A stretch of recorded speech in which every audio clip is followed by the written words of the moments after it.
lui offre une prise en rang, même mes 2 prises en rang, hein, si vraiment, ou une seule, et je viens prendre, comme on a vu tout à l'heure, et je pars en arrière, en rappel, ça s'appelle.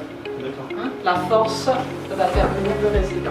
Le projet, c'est de faire de la manutention qui est à destination donc, de tous les agents soignants, y compris les ASH. À l'origine du projet, donc, c'était plusieurs constats. Le premier constat, c'était l'usure professionnelle des agents qui travaillaient depuis de très nombreuses années au sein de l'établissement et qui donc du coup, avec le temps, ont fini par développer des troubles musculo-squelettiques.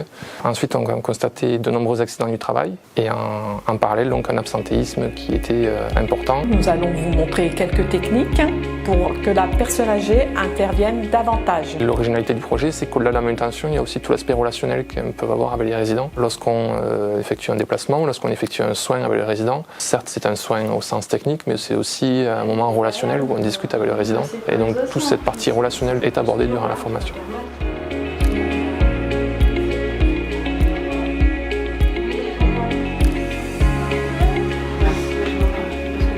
Nous avons toujours eu des formations sur la manutention, mais jusque-là, on n'avait pas toujours la même formation qui était proposée. Et comme on leur demande de travailler en binôme, on s'est dit que c'était peut-être la bonne formule de faire une formation en interne. Elles utilisent les mêmes techniques, elles savent du coup utiliser le même matériel de la même façon. Et voilà, elles ont pu harmoniser un petit peu leur pratique, c'était un petit peu l'objectif. La méthode qui a été choisie dans notre établissement, c'est la méthode GAPA, geste activation pour personnes âgées, donc vraiment spécifique à la gériatrie. Cette méthode permet aux résidents d'utiliser ses capacités restantes. La finalité de la formation, c'est vraiment d'apprendre aux soignants à prendre soin de lui et de prendre aussi soin du résident. C'est un tout. Il y a les techniques qu'on leur montre, mais elles ont pris conscience aussi, je pense, de l'importance du relationnel avec le résident. À partir du moment où il est rassuré et il se sent serein, ça va, forcément le soin derrière va s'effectuer correctement. Alors que si le résident a peur et craintif, il va avoir un comportement qui va mettre en difficulté l'agent pour faire correctement son transfert. Tu es prête ?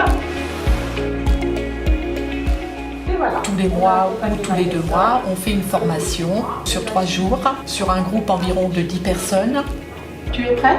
On y va. Top ! Voilà, l'effet boussole et bascule. Pendant la formation, on utilise le drap de glisse, le lève-malade, le disque, la ceinture de marche. Comment faire lever les personnes avec un déambulateur, avec la canne. Comment les faire marcher. Je lève.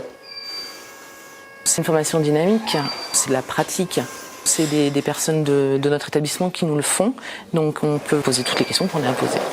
C'est vraiment varié et ça nous aide vraiment dans le quotidien. Rien que pour tirer un lève-malade, quand les personnes sont lourdes, on forcer avec nos épaules, que là nous apprennent en fait à forcer en fait avec nos jambes et à pas se faire mal au dos.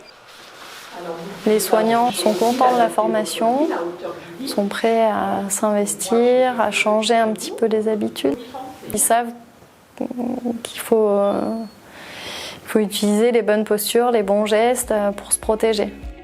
Ce qui a été remonté et qui a été fort apprécié, c'est le fait que la formation a été faite par les collègues. Pour résumer, la prochaine étape qui nous reste à franchir, c'est de pouvoir non plus être sur ces formations de 3 jours, mais avoir des formations de rappel, on va dire, d'une journée, de recyclage, et après pouvoir détacher ces formatrices, qu'elles aillent directement sur le terrain accompagner les soignants au quotidien.